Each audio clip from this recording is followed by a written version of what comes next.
The mechanism of rehearsal proposes a non-consecutive chronological structure. No conclusion is necessarily reached, but nor is the rehearsal a rigidly sequential process.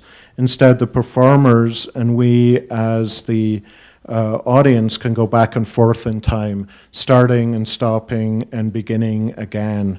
This, I think, relates to the fundamental way that I think Alÿs has in mind for these interventions, these activities, these performances functioning in the world, and that is that they pass out of his hands. I suggested at the beginning that his work he was reluctant in his work to ever reach a final conclusion with it, and that's in part because he's willing instead to let the work pass out of his hands to become a story, an anecdote, a myth even, that is passed on from one person to another, so that even if 500 people participated in Faith Moves Mountains in Lima, the story of that participation and the event that took place continues to be, in a way, a story that's told and retold.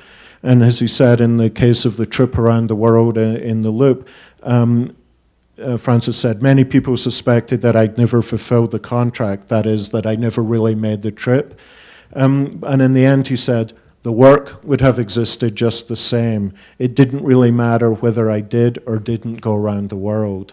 And in some cases it does matter if he made the work, in others it doesn't. But in the overall context of his work, what does matter the most is that these, in a way, poetic images, events, works that can be quickly retold in a few sentences are at the heart of his work.